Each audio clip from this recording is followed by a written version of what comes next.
재정난으로 어려움을 겪고 있는 프랑스에서 이번에는 슈퍼리치 부유세 논란이 불거졌습니다. 부자 1,800명에게서 무려 33조 원을 걷겠다는 건데요. 프랑스 내부에서도 찬반 의견이 팽팽하다고 하네요. 오늘 글로벌 경제 이 이야기 나눠보겠습니다. 3프로TV 언더스탠딩 김상훈 기자 나오셨습니다. 어서 오세요. 네, 안녕하세요. 슈퍼리치 부유세. 예, 설명해 주시죠. 슈퍼 부자들에게 세금을 걷겠다. 그렇죠. 프랑스 출신 경제학자이자 파리 경제대학이랑 미국 UC 버클리에서 경제학을 가르치고 있는 가브리엘 주쿠만 교수라는 사람이 제안한 세금이고요. 네. 그래서 프랑스 야당이 그 이름을 따서 주쿠만세라고 명명을 했습니다. 네. 그리고 이 세금을 새로 꾸려진 내각에 요구를 하고 있는 상황인데요. 주쿠만 교수는 많이 아실 것 같은데 21세기 자본론으로 유명한 토마 피케티의 제자로도 조금 널리 알려져 있습니다. 주로 네. 불평등 분야를 연구한 학자인데요. 세금의 컨셉은 간단합니다. 자산에서 부채를 뺀, 그러니까 순자산이 1억 유로, 우리 돈으로 치면 1645억 원입니다. 네. 이걸 넘어서는 부유층 1,800명을 대상으로 순자산의 최소 2%는 세금으로 부과하자, 이런 아이디어인데 네. 그래서 슈퍼리치 부유세라고 불리는 것이고요. 무조건 2%를 내도록 하는 건 아닙니다. 그에 낸 소득, 그다음에 여러 준조세를 포함한 사회기여금, 이런 것들 다 합해서 적어도 순자산의 2%는 돼야 하는데 네. 그에 못 미치면 추가로 세금을 내도록 하는 그런 방식입니다. 그렇군요. 1,800명이면 사실 극소수인데 맞습니다. 이게 그만큼 많이 거친다는 얘기죠. 그렇죠. 슈퍼리치니까. 맞습니다. 수는 적지만 부자라서 예. 내야 하는 세금이 엄청난 건데요. 프랑스 최고 부자인 사람이 베르나르 아르노라고 하는 루이비통 회장이잖아요. 네. 그 베르나 아르노 회장의 순자산이 네. 1690억 달러, 우리 돈으로 한 235조 원쯤 됩니다. 전 세계 5위 부자로 유명하잖아요. 2%가 세금이라고 하면 연간 33억 8천만 달러, 우리 돈으로 치면 4조 7천억 원을 매년 내야 되는 거예요. 매년. 맞습니다. 네. 그래도 워낙 자산이 많으신 그렇죠. 거니까. 어마어마하죠. 예, 그러네요. 여튼 그런 부자임에도 불구하고 어쨌든 세금을 내야 되는 거니까, 많은 세금을. 그래서 그렇죠. 아르노 회장은 주쿠만 교수를 자유주의 경제 파괴를 목표로 하는 극자 활동가, 이렇게 공격을 하기도 했습니다. 예. 세금 내기 싫다는 얘기겠죠. 그러니까요. 내가 벌었는데 왜 세금으로 다 이 많은 돈을 내야 되나. 그래서 주쿠만 교수 같은 경우에는 이 슈퍼리치 부유세를 도입하면 네. 연간 200억 유로의 세수를 더 충당할 수 있다라고 분석을 합니다. 네. 우리 돈으로 치면 33조 원쯤 되는데요. 물론 80억 유로에 불과하다라는 분석도 있긴 합니다만, 여튼 이 200억 유로라고 하는 돈은 재정 긴축을 제안했다가 내각 총사퇴를 불러온 바이루 전임 총리가 제안했던 긴축액의 거의 절반에 해당하는 규모입니다. 예. 그래서 긴축하지 않고도 상당 부분 재정 문제를 해결할 수 있다라는 얘기인 건데, 예. 그래서 프랑스 여론조사에서도 국민의 86%가 주쿠만세에 찬성할 정도로 조금 전폭적인 지지를 받고 있습니다. 그렇군요. 좌우할 것 없이요. 네. 그런데 왜 슈퍼리치들만을 대상으로 한 세금을 거두려고 하는 건지. 이게 단순히 배가 아파서는 아니고요. 네. 우리는 보통 부자일수록 세금을 많이 낼 것이다라고 생각을 하잖아요. 그렇죠. 보통 소득세 같은 경우에는 많이 벌수록 세율이 높으니까요. 높죠. 네. 예를 들어서 근로소득, 그다음에 다른 소득 합해서 소득이 5천만 원이 넘어간다. 그러면 5천만 원 정도다. 네. 그러면 세율이 15%인 건데, 우리나라의 경우에는요. 네. 10억을 넘어가면 세율은 45%로 훌쩍 뛰거든요. 버는 거의 절반이 세금이라 는 얘기인 건데, 이게 우리가 알고 있는 누진세라고 하는 겁니다. 많이 네. 벌수록 많이 낸다. 그렇죠. 근데 슈퍼리치 같은 경우에는 사실 아니에요. 그렇죠. 소득으로 부자가 된 게 아니라, 그러니까 돈을 벌어서 부자가 된 게 아니라 주식이 많아서 부자가 된 거예요. 그렇죠. 그래서 예를 들어서 재산이 700조 원을 넘었다고 하는 전 세계 1등 부자인 머스크 같은 경우에는 사실 무급으로 일을 합니다. 그다음에 메타의 마크 자커버그는 기본급이 $1이고요. 아마존의 제프 베이저스 같은 경우에도 급여가 $8만, 우리 돈으로 1억 1,200만 원 정도에 불과하고요. 오픈 AI의 샘 올트만 CEO 같은 경우에도 2023년에 연봉이 $7만 6천 불과했다고 합니다. 네. 그래서 들고 있는 주식 가격이 올라서 슈퍼리치가 그렇죠. 됐고, 호화주택에 전용기까지 거느리면서 호화로운 삶을 누리고는 있습니다만 월급만 보면 맞습니다. 네. 그래서 월급이 적어서 사실 정작 세금을 많이 안 낸다는 거죠. 그래서 이 사람들 같은 경우에 필요한 돈은 주식을 담보로 대출을 받습니다. 대출이라서 세금을 안 내도 되기 때문에 실제로 세금을 많이 안 내게 되는 거죠. 그러네요. 그래서 주쿠만 교수가 슈퍼리치 부유세를 도입하자고 하는 것이고요. 예. 세금을 더 걷지 않으면 정말 망할 수도 있는 위기에 처한 프랑스가 매우 적극적으로 나서고 있는 겁니다. 일부 부자들만 그런 게 아니고 정말 많은 부자들이 그렇습니다. 거죠. 그렇죠. 우리가 잘 모르는 거니까. 맞습니다. 그래서 주크만 교수가 2024년에 작성한 초고액 부자에 대한 최저한세율 청사진이라고 하는 제목의 보고서가 있습니다. 네. 이게 미국이랑 프랑스, 그다음에 네덜란드, 이탈리아 이 4개 국가의 소득 분위별 실효세율이라고 하는 걸 추정한 보고서인 건데요. 실제로 세율이 얼마인지를 따져본 겁니다. 네. 예를 들어 프랑스의 경우에는 0.001에서 0.01%의 부자 상위. 상위? 네, 소득 상위. 네. 그 사람들의 실효세율은 50%가 넘습니다. 많이 내는 것 같잖아요. 네. 근데 억만장자가 되면 실효세율이 27%로 툭 떨어집니다. 오. 이상하죠. 예. 그다음에 프랑스 전 국민의 실효세율이 52%니까 그 절반에 불과하다는 건데 이탈리아 같은 경우에도 소득 상위 5에서 10%의 실효세율은 60%에 가깝지만 네. 더 부자가 될수록 실효세율이 계속 떨어지고요. 떨어져요. 억만장자가 되면 실효세율이 20%가 채 되지 않습니다. 뭐 미국 같은 경우에는 유럽에 비해서 세율이 낮아서 이렇게 뚝 떨어지는 폭이 그렇게 크진 않습니다만 네. 어쨌든 여하튼 억만장자가 되면 세금이 줄어드는 건 맞고요.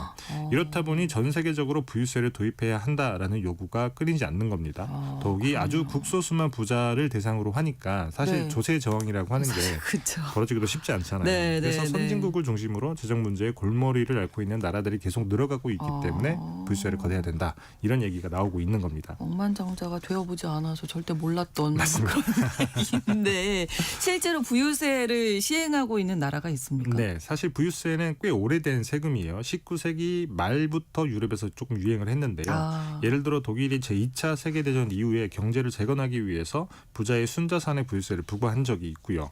네, 그러다 1980년대 미국이랑 영국에서 시작된 신자유주의라고 하는 걸에 바람을 타고 많은 유럽 국가들이 부유세를 폐지하긴 했습니다만 네. 그래도 한때는 12개 국가에서 부유세를 부과했습니다. 지금은 스위스, 노르웨이, 스페인, 콜롬비아 이렇게 4개의 국가만 남아있긴 합니다만 네. 특히 스위스의 경우에는 13세기부터 부유세를 부과했을 정도로 역사가 오래됐습니다. 칸톤, 우리로 치면 한 지방정부가 부유세를 부과하는 주체인데요. 네. 각 칸톤마다 뭐 과표나 세율 등의 차이가 있긴 합니다만 여튼 스위스는 전체적으로 국민들이 세금을 덜 내는 체제라서 부유세가 지방재정에 매우 중요한 역할을 합니다. 그렇기 때문에 많은 국가들이 부유세를 폐지했음에도 여전히 명맥을 이어가고 있는 것이고요. 네. 그래서 스위스의 부유세 부과 대상은 범위가 꽤 넓기도 합니다. 과세 기준이 순자산 7만에서 20만 스위스 프랑이거든요. 네. 우리 돈으로 치면 1억 2천만 원에서 3억 5천만 원 사이예요.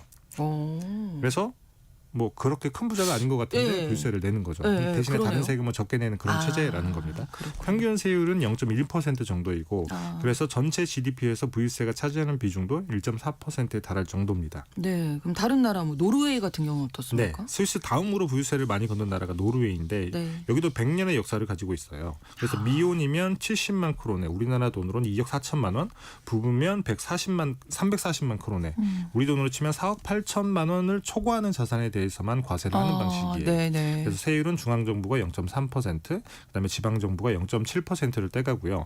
이렇게 부유세를 걷는 세금이 GDP의 0.6% 정도니까 꽤 많이 걷고 있다는 거죠.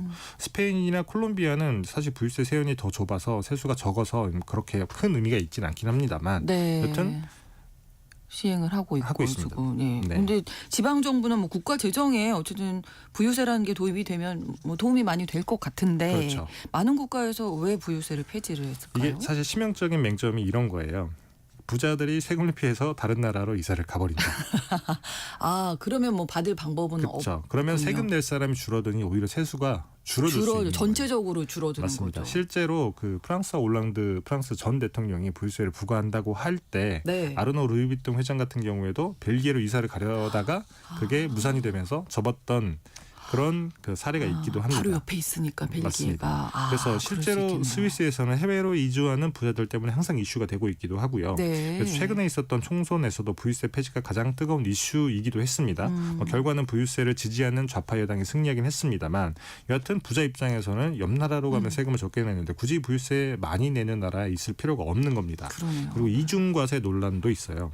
부유세가 기존 재산세, 그다음에 양도소득세 등과 같이 부과되면 네. 한계 세율이 소득의 100%를 초과할 수 있다. 이건 헌법에 반한다. 뭐 이런 이야기이고요.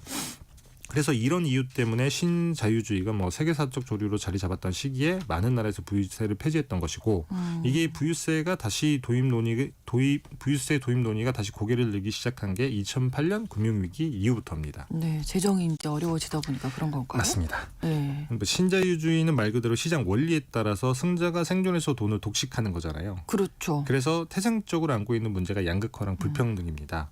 임금 소득 격차가 확대되는 것은 물론이고 네. 자산가 같은 경우, 부자 같은 경우에는 더 빠른 속도로 부자가 될수 되거든요. 있고. 그래서 네. 실제로 1987년부터 2024년까지 네. 세계인의 평균 자산이 연평균 한 3.2% 정도가 올랐습니다. 네. 근데 글로벌 억만장자의 자산은 그 2배가 넘는 7.1%씩 늘었던 거예요.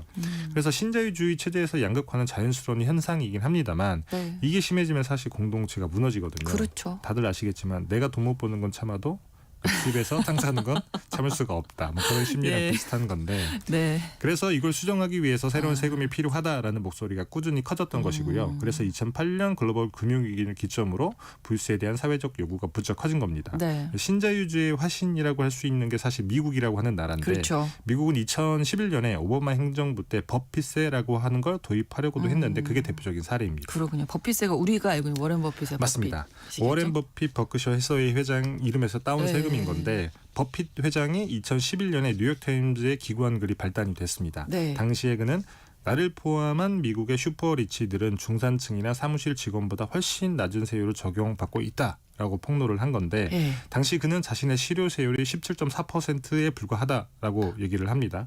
근데 자신의 직원들은 번 돈의 36%를 세금으로 낸다.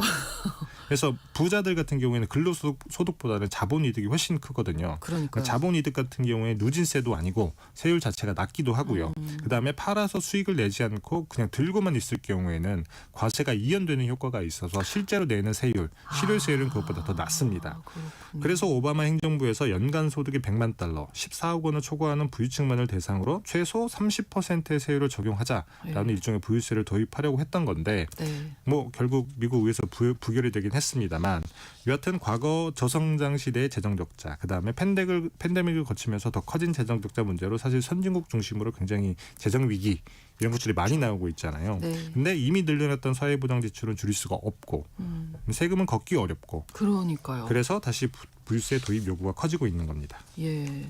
근데 뭐 앞서도 말씀해 주셨지만 슈퍼리치들 그 부자들이 이제 다른 나라로 가버리면 뭐 세금 도입된다고 해도 그렇죠. 효과가 없는 거잖아요. 맞습니다. 네. 그래서 사실 주크만 교수를 비롯해서 슈퍼리치 부유세 도입을 주장하는 대부분의 보고서가 네. 국제 협력이 가장 중요하다라고 얘기를 합니다. 그래서 이주를 통한 세금 회피를 막으려면 여러 나라가 한꺼번에 부유세를 같이 도입해야 해야 된다. 한다. 예를 들면 다국적 기업의 조세 회피를 막기 위해서 OECD랑 G20 국가가 최소 15%의 법인세를 내도록 하는 글로벌 최저 한세라고 하는 걸 도입하기로 합의를 했잖아요. 부유세도 이런 조건이 필요하다는 거죠. 이쪽 세율이 낮으면 가버리니까. 그러니까요. 문제는 뭐 이게 쉽지 않다는 건데 그렇죠. 여튼 그게 안 되면 적어도 출국세라고 하는 걸 도입할 필요가 있다라고 하는 지적도 있습니다. 해외로 이주할 때 주식 같은 자산에 대해서 세금을 부과하는 건데 사실 팔지 않으면 이거는 실현한 이익이 없기 때문에 과세하기가 어렵잖아요. 그렇죠. 근데 출국하는 순간, 국적이 바뀌는 순간 이건 이익이 실현됐다라고 보고 세금을 부과하는 방식인 겁니다. 그러면 부유세를 피해서 다른 나라로 도망가는 게 사실 어려워지기 때문인 건데요. 떨어질 수도 있는데 그렇다고 보고 이제 그렇죠. 세금을 세금 매기는 내는 거라 것보다 그게 낫다. 또 그래서 뭐 여러 가지 얘기가 있을 것 같습니다. 맞습니다. 근데 부유세가 불평등 문제를 해결하는데 효과가 있긴 있는 그렇죠. 거죠? 불평등 문제에 효과가 있다라는 실증 연구가 꽤 많이 있습니다. 한 네. 연구를 보면 지난 50년간 스위스의 불평등 문제를 추적한 보고서인데 한 개의 부유세율이 0.1%포인트 감소하면 5년 후에는 상위 1%의 부유층 집중도가 18% 증가한다는 겁니다. 반대로 부유세율이 오르면 당연히 부유층 집중도가 줄어들겠죠. 그 말인즉슨 불평등 문제가 완화가 된다는 얘기인 것이고요. 네. 그래서 주크만세가 프랑스에서 실현이 될지는 아직 미지수이기는 해요. 여하튼 돈이 필요하고 세금을 더 거둘 데는 없고 더구나 국민 여론이 압도적이니 가능성은 꽤 커 보이긴 합니다만 네. 이걸 물꼬로 해서 부유세 도입 논의가 전 세계로 확장이 될 수도 있을 것 같고 아닐 것 같기도 하고 여튼 이건 조금 지켜봐야 되긴 합니다. 예. 다만 이런 건 있는 것 같아요. 트럼프 대통령이 자유무역 체제를 뒤집었잖아요. 그러니까요. 이게 뭔가 이 세계를 지탱하고 있는 근본적인 질서가 바뀌고 있고 많은 사람들이 그걸 원하고 있는 건데 네. 사실 부유세도 이전까지만 하더라도 이건 조금 과하다. 이런 뭐 평가들이 많이 있긴 했습니다만 네. 이게 앞으로는 상식이 되는 세상이 볼 수도 있지 않을까. 뭐 이런 생각도 해볼 수 있을 것 같기도 합니다. 네, 많은 논의가 또 좀 더 필요하긴 하겠습니다만 그렇죠. 지금은 어쨌든 여론이 좀 찬성하는 분위기로 프랑스 같은 경우에는 맞습니다. 그렇게 가고 있군요. 이 세상이 또 어떻게 될까요? 네. 그렇죠. 항상 물음표가 맞습니다. 지어집니다. 글로벌 경제 오늘 부유세에 대해서 자세히 살펴봤습니다. 3프로TV 언더스탠딩 김상훈 기자와 함께했습니다. 고맙습니다. 감사합니다. 마지막 곡으로 The Bird and the Bee의 Rich Girl 전해드리면서 KBS 라디오 신성원의 오늘 세계는 마치겠습니다. 내일 오전 11시 5분에 다시 뵙겠습니다. 고맙습니다.